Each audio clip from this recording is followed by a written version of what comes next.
Unlock the secrets of matcha tea and elevate your sip game to new heights. Discover the rich history, health benefits, and unique flavor of this ancient tradition. Plus, get a first-hand look at this affordable matcha tea kit set to see how you can experience this ancient tradition in the comfort of your own home. Hi, it's Lo, and welcome back to the channel. Grab a seat, your favorite teacup, and join me as we explore the fascinating world of matcha tea together. If you're a tea connoisseur, chances are you are well acquainted with the word matcha. But if you're just on your start of your tea journey, matcha in its simplest form is just simply a ground powder made up of specially ground and processed green tea leaves. Matcha has a very distinctive green color that can range anywhere from a bright grassy green to a dull brownish green, depending on the grade of matcha used, but more on that later. Let's take a step back in history and see where this traditional delicacy came from and how it has evolved throughout history. Contrary to popular belief, matcha did not originate in Japan, but rather its origins lie in ancient Chinese history. During the Tang Dynasty, tea leaves were steamed and turned into bricks for storage and trade purposes. These bricks were prepared for consumption by roasting and pulverizing the tea leaves into a powder and then combining them with salt and water. It wasn't until the Song Dynasty, however, that this form of tea preparation became really popular. Now, it may have been the Chinese who first ground up green tea, but it was the Japanese who invented the method of serving powdered green tea that we all know and love today, and really helped bring matcha into the modern world. So, if matcha has its origins in China, how did it become such a staple in Japanese culture? Well, a Buddhist monk by the name of Myoen Eisai brought Zen Buddhism as well as the methods of preserving powdered green tea to Japan on one of his trips to China back in the year 1191. He realized that drinking matcha helped improve his Zen meditation sessions by producing a state of calm alertness, which we now know is thanks to the interaction between matcha's caffeine and L-theanine. Drinking matcha not only helped aided Zen monks with their meditation efforts, it also became a means to obtaining enlightenment and would often be offered to Buddha as part of the offering. As the benefits became more widely accepted across Japan, this became the basis for the art of Japanese tea ceremony known today as Chado or Sado, literally meaning the way of tea. Chado is a ceremonial way of drinking green tea, often done in a traditional tea room with tatami floors. The main purpose of Japanese tea ceremony goes beyond just serving and receiving the tea. It's an opportunity for guests to be able to enjoy the hospitality of the host in an atmosphere that is distinctively different from the modern fast-paced world, helping to promote well-being, mindfulness, and harmony. Today, the art of Chado is often practiced as a hobby, but there are many places around Japan where tourists can experience this tradition for themselves firsthand. Despite being a growing hobby, however, most Japanese still hold Chado in high regards as a form of traditional art, and it can be experienced in varying degrees of formality and authenticity, often with the best places to experience this tradition being in Kyoto and Uji. A full formal Japanese tea ceremony can be a multi-hour event and usually starts with a kaiseki meal, which is a traditional Japanese multi-course meal which highlights the regional and seasonal delicacies of that region, followed by a bowl of thick tea and finally ending with a bowl of thin tea. It is more common nowadays, however, for people to experience a much more abbreviated version of this ceremony, which is limited to simply enjoying a bowl of thin tea accompanied by a Japanese confectionery known as wagashi, which changes depending on the season in which it is enjoyed. The steps in which a Japanese tea ceremony is held is known as temae, and it consists of the preparation of the tea room, the sweets, and the tea itself. During the preparation phase of the tea ceremony, participants are expected to remain silent and enjoy the preparation of the tea as the host goes through a sequence of steps that often takes more than 10 years to fully master. Serving the tea is often accompanied with casual chatter about the changing of seasons, and the host does not actually drink any of the tea as everything is made for the enjoyment and pleasure of the guests. There are many tools used during a Japanese tea ceremony, and while I don't have access to all of them here today, I do have a simple matcha tea set by Tinago, which I will link in the description below in case you're interested, and I'll be showing you how I use it today to enjoy this delicacy in the comfort of my own home. So let's head into the kitchen and go check it out. The tools included in this set and the way that I will be preparing the tea is nowhere near the level of complexity and beauty of those used in Japanese tea ceremonies in Japan.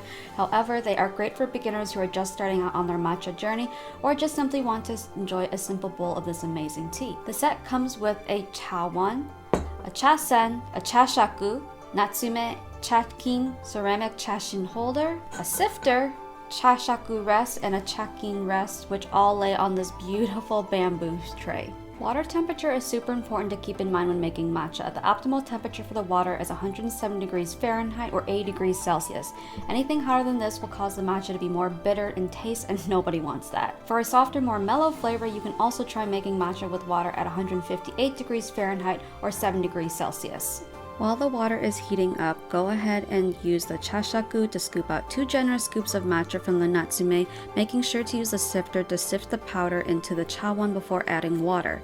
If you don't have a chashaku, you can use a normal teaspoon and add 1 teaspoon, but make sure you sift it, as this will help avoid the matcha from clumping, not only giving it a nicer texture, but helping to prevent bitterness. Matcha comes in 2 different grades, ceremonial grade and culinary grade. Ceremonial grade is the highest quality tea grade that you can get, and it's typically used for drinking purposes only. As the name suggests, culinary grade typically is used for cooking and baking purposes, as it has a much stronger and more bitter taste, so it's not recommended to use for drinking. Once the water reaches the desired temperature, go ahead and add just enough water to the chawan to cover the bottom of the bowl. Use the chasen to whisk the matcha powder in a zigzag motion until a thin paste is created. Don't worry if it starts to foam or form bubbles at the top. This is actually what you want. You want to create a nice foamy layer. Once you are done whisking the matcha, you can add extra water to the chawan for desired consistency, or you can leave it as is. This is up to you.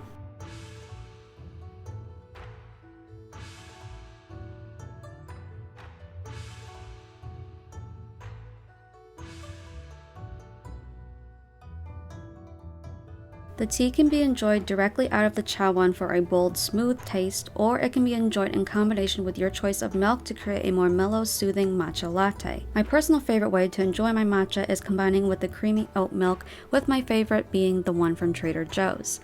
This is typically a drink that I drink every single day, and it helps me not only stay alert but also keep me from having the jitters, and just gives me a nice calm feeling throughout the day. So I highly recommend trying it out in addition to your coffee, or as a substitute for coffee if you're interested.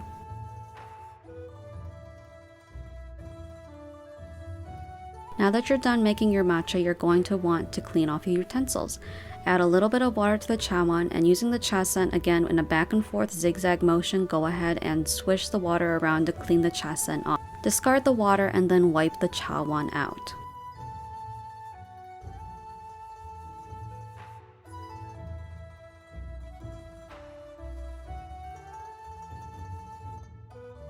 Place the chasen back on the chasen holder and let it fully dry to prevent mold.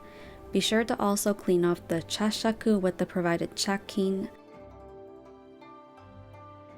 Congratulations, you guys, you have just made your first matcha. Matcha's bold and unique taste is not for everyone. Some feel it has too much of a grassy flavor, but if you can get past its unique taste, you're in for a slew of health benefits. Matcha is rich in antioxidants, which may help improve cardiovascular health and have cancer-fighting effects. It may also help spur weight loss and give you healthy, glowing skin.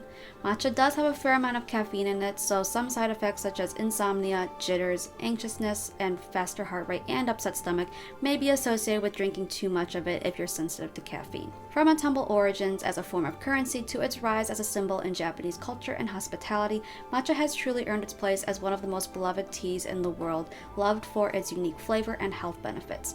Whether it's a traditional Japanese tea ceremony or in your daily latte, matcha is a reminder to take some time to slow down and enjoy the beauty that surrounds us. So let's raise a cup to this vibrant tea and toast to its rich history and endless possibilities. If you enjoyed this video and want to see more videos like this one, be sure to drop a like and a comment, and make sure you subscribe and turn on notifications so you don't miss a beat. Your support really does help me create even more amazing content for you all. Stay safe, and I will see you in the next video. Kanpai!